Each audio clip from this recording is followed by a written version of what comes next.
Good morning all of you. Class 10th CBSE को हम लोग लास्ट चैप्टर पढ़ रहे थे हिंदी गद्य खंड में।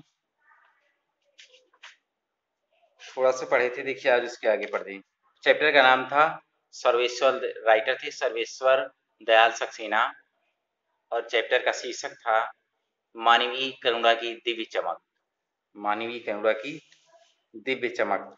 लेखक इसमें अपने एक मित्र फादर कामिल बुल्के के बारे में बता रहे थे कि उनकी मुलाकात कैसे और कहाँ हुई, उनका जीवन कैसे था, ये सब अपने मित्र के बारे में कि वो उनके अंदर करुणा कितनी, प्रेम कितना था, यही सब बता रहे थे।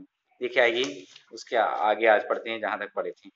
थोड़ा सा पीछे से रिपीट करते हैं ताकि आपको पूरी कहानी फिर से याद आ जाए।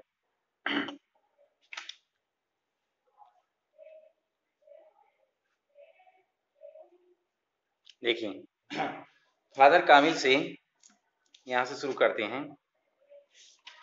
फादर कामिल के परिवार में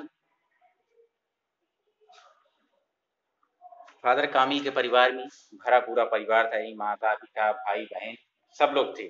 लेकिन पता नहीं कि वो मुझे पढ़े थे आप लोग कि वो इंजीनियरिंग लास्ट ईयर के छात्र थे, और अपनी क्लास को छोड़कर उन्होंने इंजीनियरिंग छोड़कर वो संत बन गए, पादरी बन गए, नहीं फादर बन गए।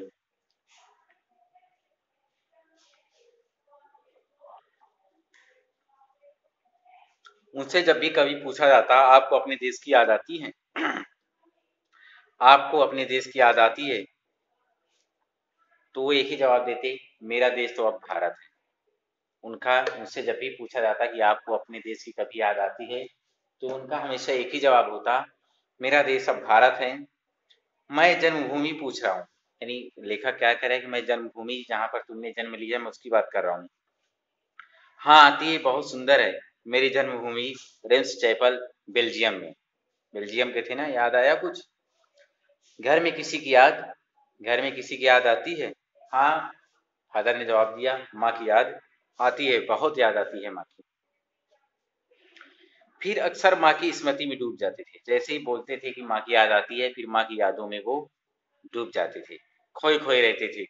उनकी माँ चिट्ठियां अक्सर उनके पास आती, उनके माँ की, फादर की माँ की चिट्ठियां अक्सर हमेशा उनके पास आया करती थी। अपने अभिन्न मित्र डॉक्टर रघुवंश को, डॉक्टर कामिल के एक मित्र थे डॉक्टर रघुवंश, फादर कामिल, सॉरी डॉक्टर कामिल, फादर कामिल बुल्के के एक मित्र थे डॉक्टर रघुवंश, उनको ये चिट्ठियां दिखाया करती थी और कहते थे कि देखो मेरी माँ ने मेरे लिए चिट्ठी भेजी है। चिट्ठी यानी लेटर। पिता और भाइयों के लिए बहुत लगाव मन में नहीं था। पिता और भाई के प्रति उनके मन में बहुत ज्यादा प्रेम नहीं था, बहुत ज्यादा लगाव नहीं था। पिता बिजनेसमैन थे।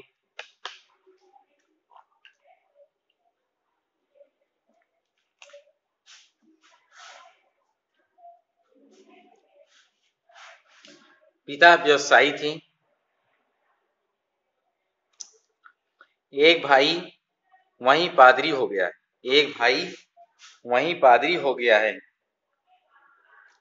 एक भाई उनका और पादरी हो गया, और दूसरा वहीं काम करता है, उसका परिवार है। दूसरा काम करता है, उसका घर परिवार है, बीवी बच्चे हैं। बहन बहुत सख्त और जिद्दी है। बहन क्या थी? बहुत जिद्दी थी। बहुत देर से उसने शादी की, बहुत देर से उसने शादी की, यानी बहुत समय बाद उसने शादी की। फादर को एक आध बार उसकी शादी की चिंता व्यक्त करते हुए उन दिनों देखा था। कह रहे फादर कामिल को मैंने एक आध बार देखा था अपनी बहन की शादी की चिंता करते हुए कि वो शादी नहीं करती, लेकिन बहुत जिद्दी थी, लेकिन अंततः अंत में उसने शादी कर ली है।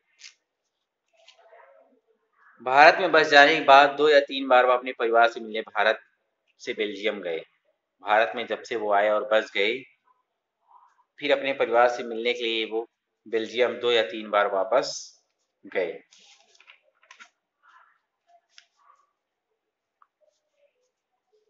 देखिए आगे कहा, लेकिन मैं तो सन्यासी हूँ, लेकिन मैं तो सन्यासी हूँ, आप सब छोड़कर क्यों चले गए? कह रहे हैं लेकिन मैं तो सन्यासी हूँ, आप सब छोड़कर क्यों चले गए? प्रभु की इच्छा थी। क्या कहे? प्रभु की इच्छा थी। वह बालकों सी सरलता से मुस्कुरा कर कहते, माँ ने बचपन में ही घोषित कर दिया था। वो बालकों की तरह मुस्कुराते और कहते, माँ ने तो बचपन में ही कह दिया था कि लड़का हाथ से चला जाएगा, गया है, निकल गया लड़का हाथ से। और सचमुच इंजीनियरिंग के अंतिम वर्ष की पढ़ाई छोड़ फादर बुल्के सन्यासी हो जाने जब धर्म गुरु के पास गए, गुरु के पास गए कि मुझे सन्यासी बनना है, यानी सन्यासी की शिक्षा लेने गए, सन्यासी की शिक्षा लेने अपने धर्म गुरु के पास गए, तो कहा कि मैं सन्यास लेना चाहता हूँ, पर मेरी एक शर्त है। कहे मैं सन्यास लेना चाहता हूँ पर मेरी एक शर्त रखी, सन्यास लेते समय सन्यास चाहने वाला शर्त रख सकता है, सन्यास लेते समय सन्यास रखने वाला चाहने वाला वो एक शर्त रख सकता है, ऐसा है। उन्होंने सन्यास रखी कि मैं भारत में जाऊंगा। उन्होंने अपने सन्यासी बनने से पहले या सन्यास लेने से पहले उन्होंने एक शर्त रख दी कि मैं भारत जाऊंगा। ये भारत जाने की बात क्यों उठी नहीं जानता, बस मन में यहाँ था। उन्होंने कहा कि भारत जाने की बात पता नहीं मेरे मन में अचानक क्यों उठ गई, या मैं नहीं जानता, बस मेरे मन में यहाँ था कि मुझे भारत जाना है, तो बस जाना है। उनकी शर्त मान ली गई और वह उनकी शर्त मान ली गई और वह भारत आ गए।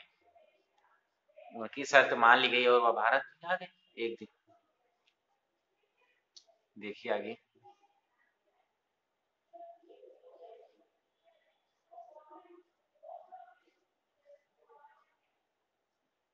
पहले जीसेट संघ में 2 साल पादरियों के बीच धर्म प्रचार किया। पहले जीसेट संघ के साथ उन्होंने 2 साल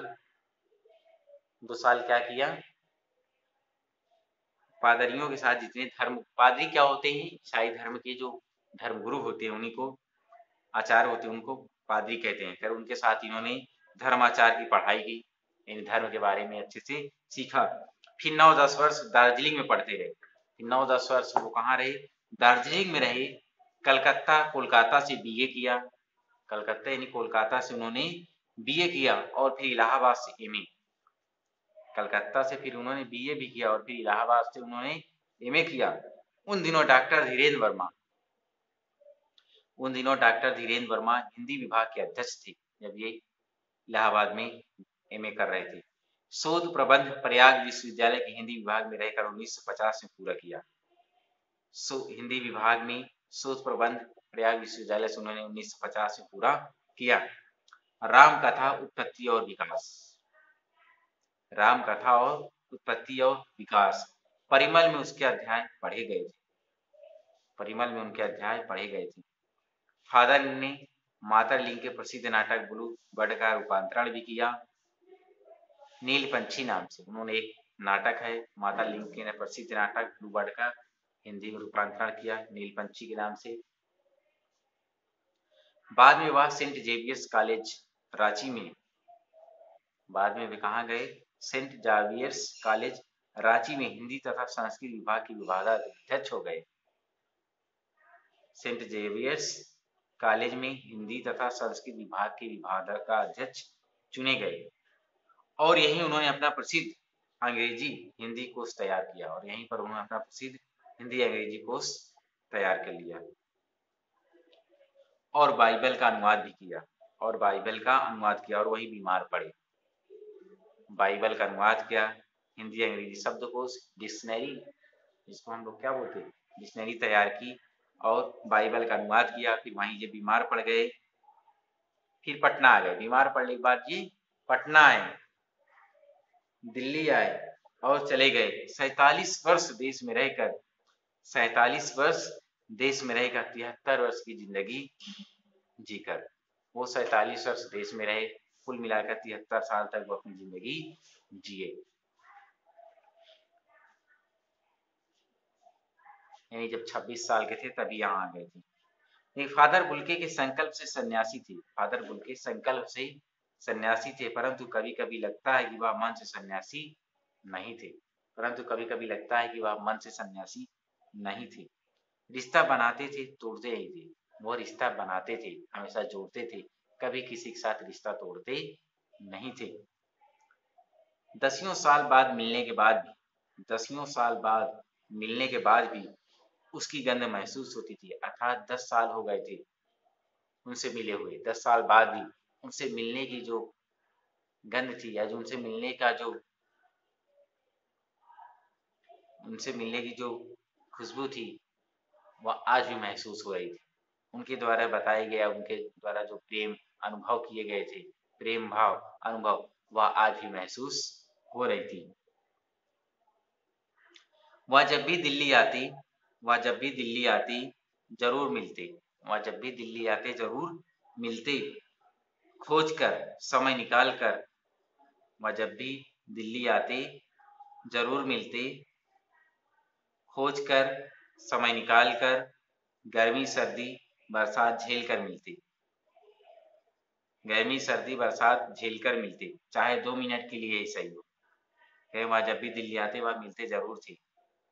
समय खोज कर यानी समय निकाल कर, चाहे 2 मिनट मिले, चाहे गर्मी हो चाहे सर्दी हो, बरसात झेल कर भी वह चाहे 2 मिनट के लिए में, लेकिन मिलते जरूर थे जब भी दिल्ली आते थे। जब भी दिल्ली आते थे मिलते जरूर थे। देखिए आगे,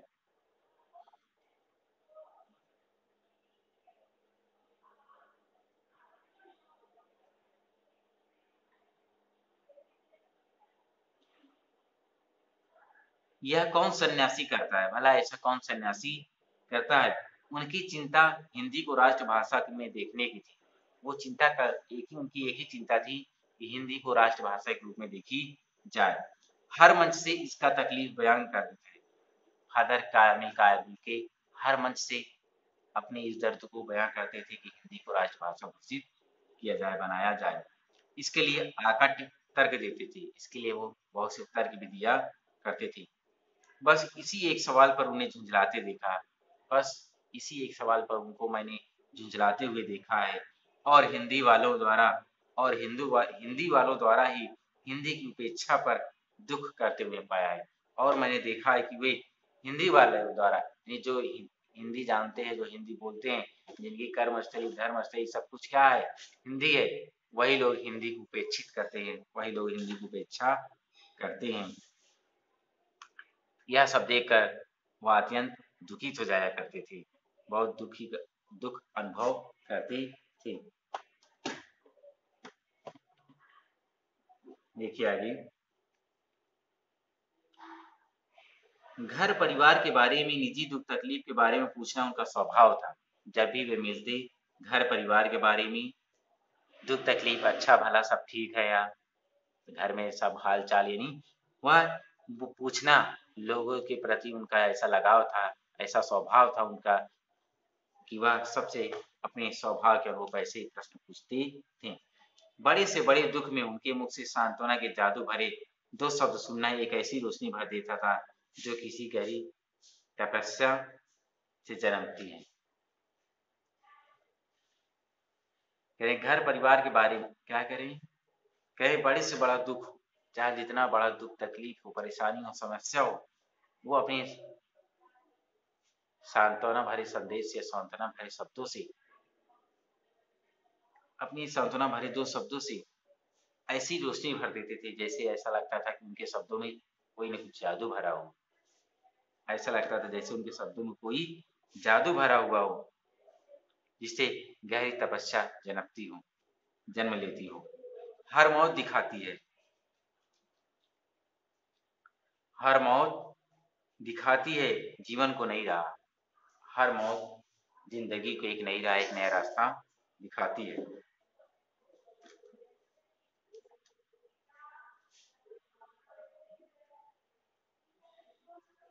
मुझे अपनी पत्नी पुत्र की मृत्यु याद आ रही है। मुझे अपनी पत्नी और पुत्र की मृत्यु की याद आ रही है, और फादर के शब्दों से झरती विरल शांति भी।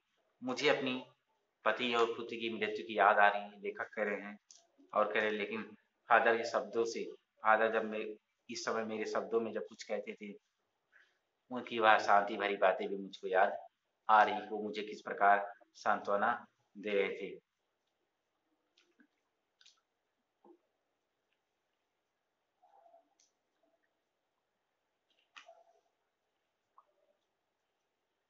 देखिए आगे, आज वह नहीं है, यानी आज फादर नहीं है। दिल्ली में बीमार रहे और पता नहीं चला, दिल्ली में रहे बीमार रहे और पता नहीं चला। बाहें खोलकर इस संसार को उन्होंने गले नहीं लगाया। बाहें खोलकर इस बार उन्होंने, बाहें खोलकर हमेशा सबको गले लगाने वाले, संसार को गले लगाने वाले, इस बार उन्होंने बाहें खोलकर यानी भुजाओं से लपेट कर इस बार संसार को गले नहीं लगाया। जब देखा तबे बाहें दोनों हाथों की सूजी उंगलियों को उलझाए ताबूत में जिस्म पर पड़ी थी।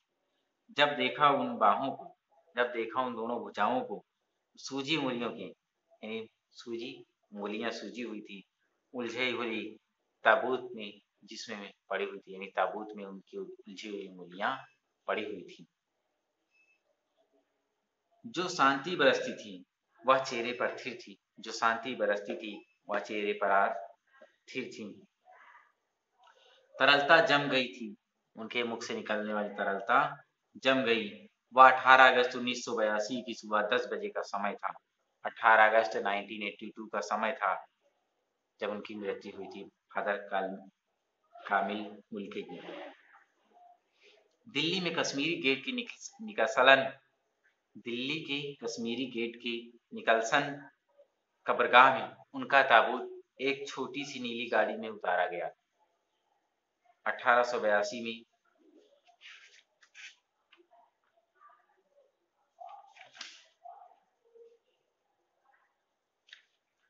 कह रहे हैं कि सुबह 10 बजे तो समय था, एक कश्मीरी निगलसन बारह का बरगाह में उनका ताबूत एक छोटी सी नीली गाड़ी से नीचे उतारा गया।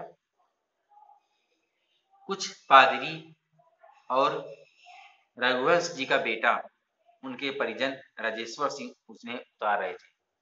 कौन कौन थे? कुछ पादरी थे, रघुवंश जी यानी उनके मित्र का बेटा, उनके परिजन राजेश्वर सिंह उसे उतार रहे थे।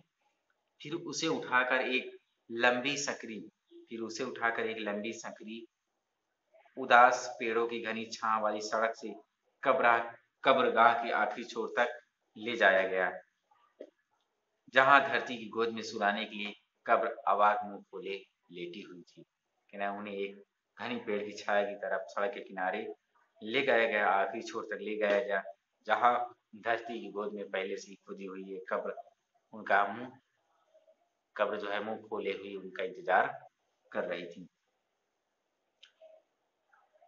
ऊपर करील की घनी छां थी और चारों ओर कब्रें, तेज धूप के वृक्ष, चारों ओर तेज धूप, ऊपर करील वृक्ष था। जैनेन्द्र कुमार, विजयेंद्र स्नातक, अजीत कुमार, डॉक्टर निर्मला जैन, मसीही समुदाय के लोग, पादरीगण, उनके बीच में गैरिक वसन पहने इलाहाबाद के प्रसिद्ध विज्ञान शिक्षक डॉक्टर सत्यप्रकाश और डॉक्टर रघुवंश भी, जो अकेले उस सकरी सड़क की ठंडी उदासी में बहुत पहले से खामोश थे। कह रहे हैं कौन कौन थे?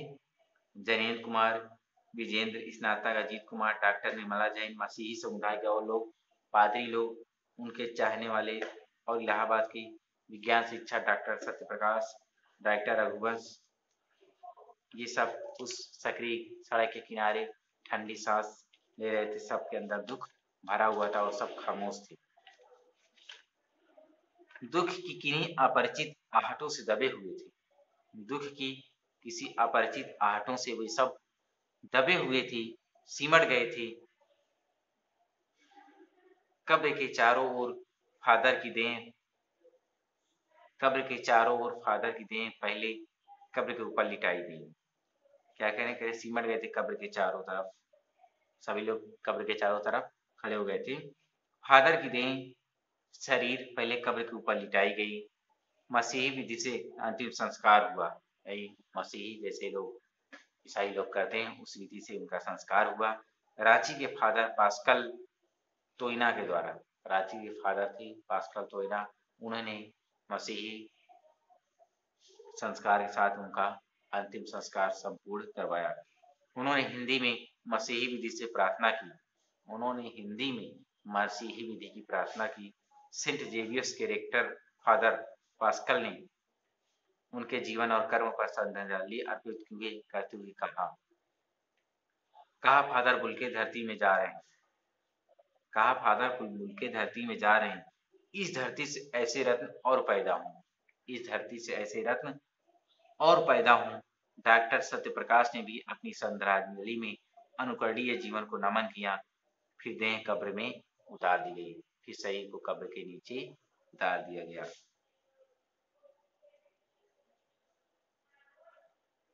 मैं नहीं जानता इस सन्यासी ने कभी सोचा था या नहीं कि उसकी मृत्यु पर कोई रोएगा।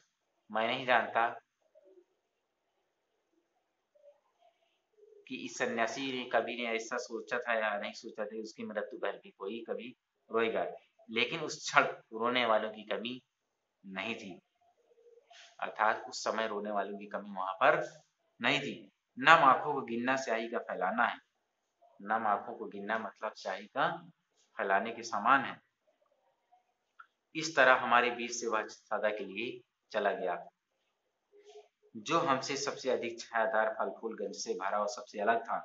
सबको होकर सबसे ऊंचाई पर मानवीय करुणा की दिव्य चमक में लहलहाता खड़ा था, जिसकी स्मृति हम सबके मन में उनके निकट थे किसी यज्ञ की पवित्र आग की तरह, आज की तरह आजीवन बनी रहेगी। मैं उस पवित्र ज्योति की याद में श्रद्धानाथों अर्थात श्रद्धार्पण अर्पण करता हूँ। ये था सर्वेश्वर दयाल सक्सेना का मानवीय करुणा की दिव्य चमक। कौन थे? मानवीय करुणा की दिव्य चमक।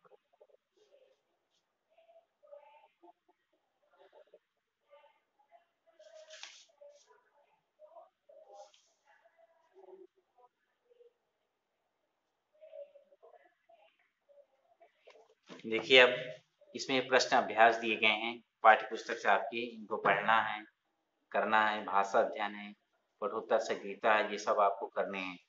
चलिए कुछ प्रश्न अभ्यास पढ़ते हैं, प्रश्नों को बता देते हैं। ये फादर की उपस्थिति देवदार की छाया जैसी क्यों लगती थी?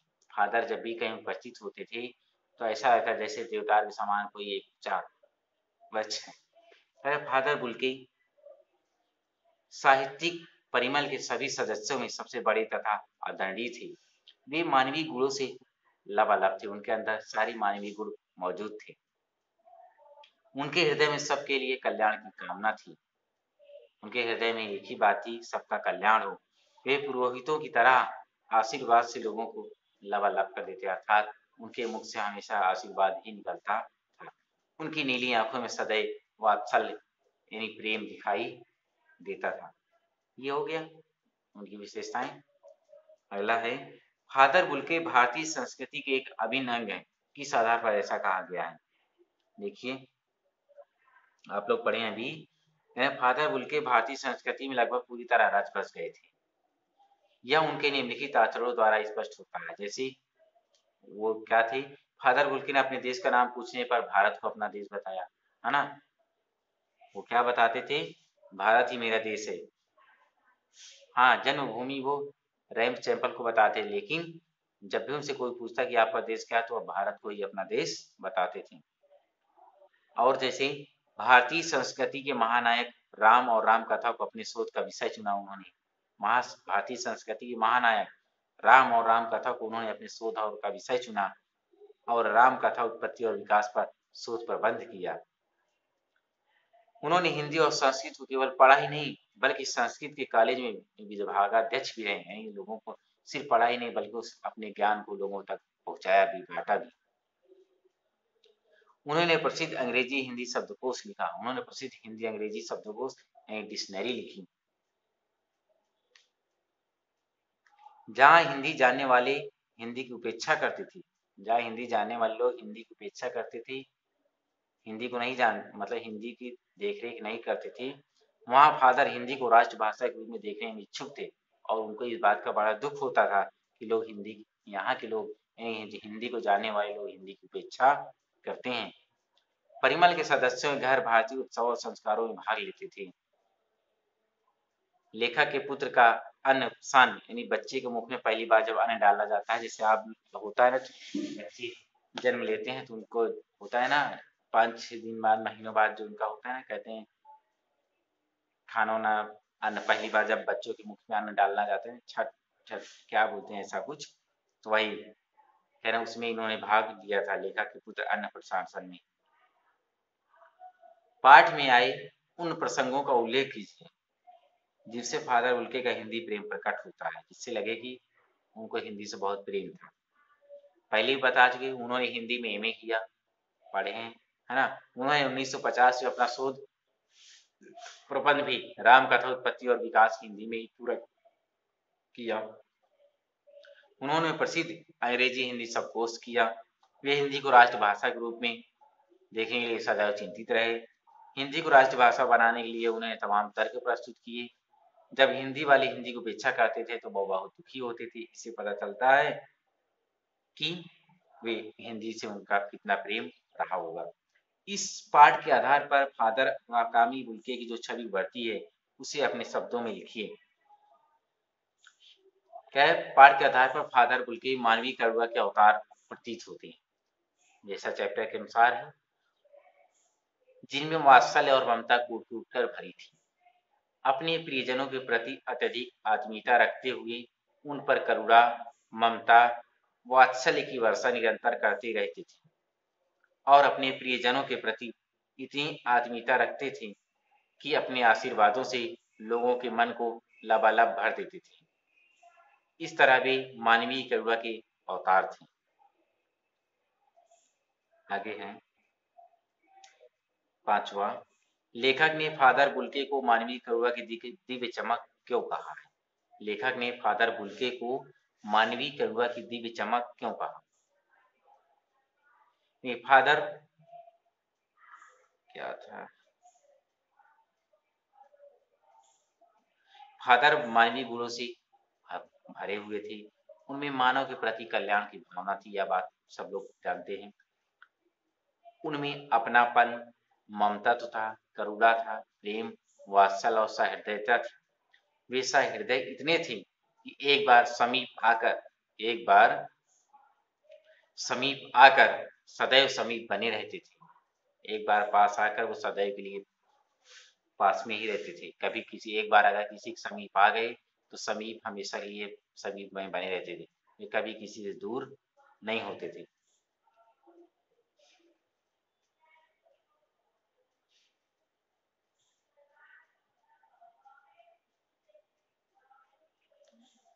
वर्षा में बादलों की गड़गड़ाहट हो या बिजली की चमक हो, गर्मी की तपन हो या सर्दी की सिकुड़न हो, यही पढ़े थे ना अभी। चाहे बादलों की गड़गड़ाहट हो, चाहे बरसात हो, चाहे गर्मी हो की तपन हो, चाहे सर्दी की सिकुड़न हो, उन्हें प्रियजन से मिलने से कोई रोक नहीं सकता था। इसी प्रकार प्रियजनों के संकट समय में भी वो ऐसी सांत्वना देते थे कि लोग अपने दुख भूल जाते थे। यही कारण था कि लेखक ने उन्हें मानवीय करुणा की दिव्य चमक कहा है। फादर बुल्के फादर बुल्के ने सन्यासी की परंपरागत छवि से अलग एक नई छवि प्रस्तुत की है। कैसे, कह रहे फादर बुल्के भारतीय सन्यासी प्रवृत्ति के आधार पर खने सन्यासी नहीं थे। लेखक के अनुसार वे केवल संकल्प के सन्यासी थे, मन से नहीं थे। अभी पढ़े हुए वाला, उन्होंने परंपरागत सन्यासी प्रवृत्ति से अलग नई परंपरा को स्थापित किया। वे संभवतः आत्मनिर्भरता के उद्देश्य से कॉलेज में अध्ययन एवं अध्यापन करते थे। प्रियजनों के प्रति समूह रखते थे। सभी के घर समय समय पर जाते आते थे। संकट के समय सहानुभूति रख उन्हें ढांढस देते थे। इस तरह उनकी छवि परंपरागत सन्यासी जैसी नहीं थी। देखिए, आशा स्पष्ट कीजिए, नम आंखों को गिनने से ही फैलाना, इसका मतलब क्या है। इसका मतलब है कि यानी लेखक को ऐसा अनुमान था कि एक विदेशी सन्यासी की मौत पर कौन आंसू बहाएगा। एक विदेशी सन्यासी की मौत पर कौन आंसू बहाएगा, किंतु लेखक का अनुमान सही नहीं निकला। लेकिन लेखक का अनुमान सही नहीं निकला। फादर बुल्के की मृत्यु पर आंसू बहाने वालों की इतनी भीड़ रही थी, वहां इतनी भीड़ थी कि जिन्हें गिनने का प्रयास करना या उसके बारे में लिखना एकदम व्यर्थ, यानी स्याही फैलाने जैसा था। यानी लिखने जैसा व्यर्थ, फालतू में स्याही फैलाने जैसा था। दूसरा क्या है, फादर को याद करना एक उदास शांत संगीत सुनने जैसा है।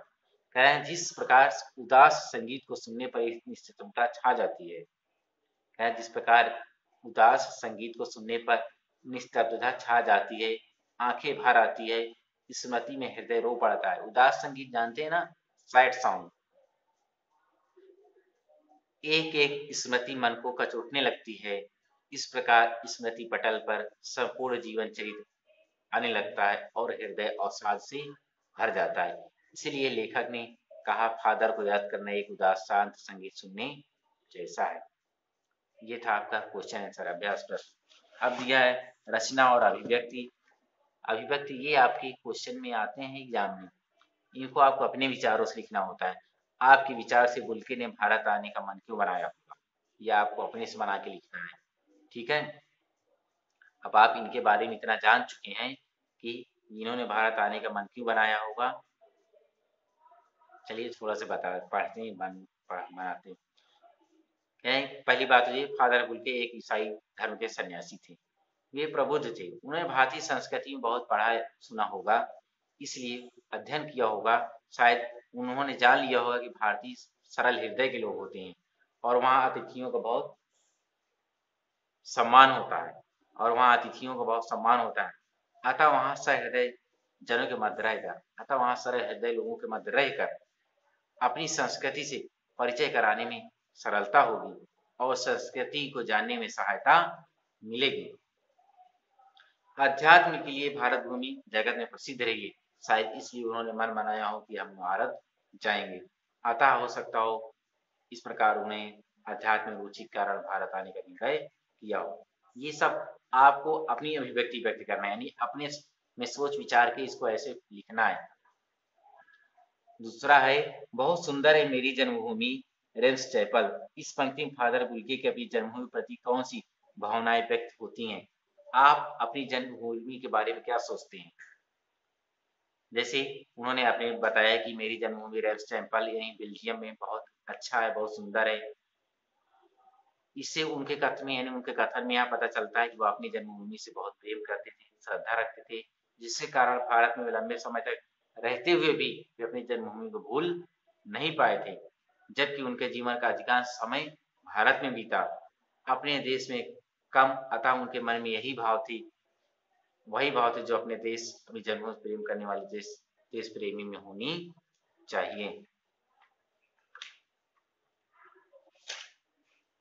अब भाई आपके लिए जैसे कहा गया ना लास्ट में, आप अपनी यानी हम अपनी जन्मभूमि, जैसे मेरे लिए मेरी जन्मभूमि मातृभूमि है ना, यही की संस्कृति में मैं खेल कूद कर बड़ा हुआ हूँ, उसके प्रति मेरी श्रद्धा है, उससे मेरी यादें जुड़ी हुई हैं, मैं चाह कर भी इसे भुला नहीं सकता हूँ, उसके प्रति मेरी सकारात्मक भावनाएं हैं।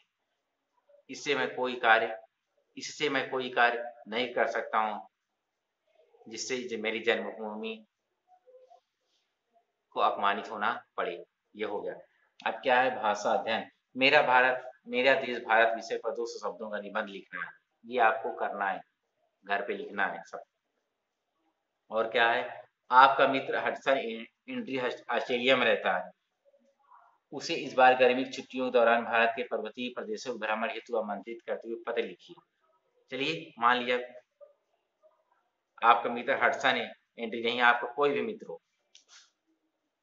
आपका कोई मित्र कहीं बाहर रहता है जो इस बार गर्मी की छुट्टियों में भारत के पर्वतीय प्रदेशों में घूमना चाहता हो। चलिए आप उसको पत्र लिखिए। कैसे लिखेंगे? अगर आप अपने किसी मित्र को यहाँ बुलाना चाहते हैं कि यहाँ के घूमे, बढ़िया पर्यटन देखें, कैसे पत्र लिखेंगे, यहाँ के बारे में कैसे उनको बताएंगे, ये पत्र आपको अपने से लिखना है। आप निम्नलिखित वाक्यों में समुच्चय बोधक छांटकर लिखिए।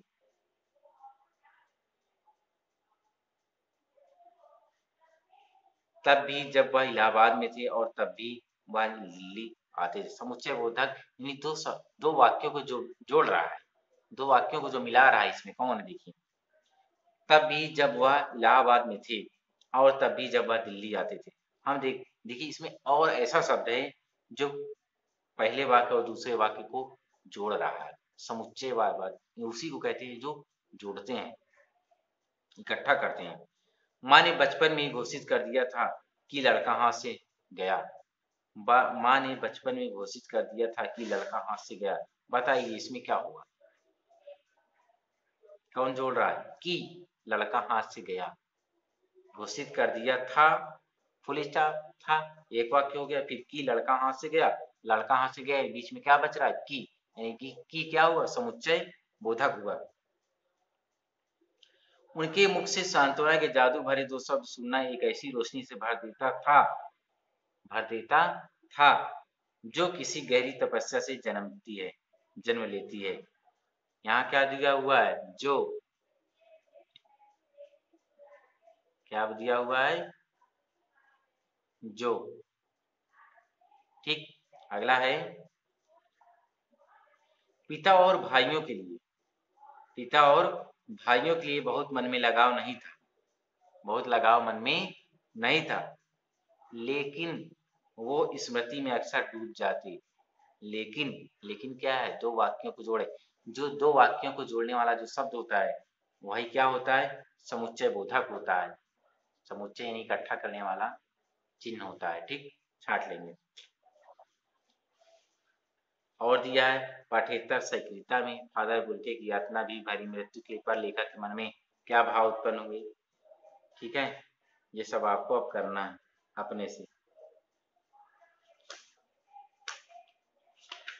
ठीक, तो इसको आप लोग कंप्लीट करिए। परिमल, परिमल बार बार एक शब्द आता है। परिमल सूर्यकांत त्रिपाठी निराला जी की एक प्रसिद्ध काव्य संकलन है जो 10 दिसंबर 1944 को प्रयाग विश्वविद्यालय के साहित्यिक अभिरुचि रखने वाले कुछ उत्साही युवकों मित्रों द्वारा परिमल समूह की स्थापना की गई थी।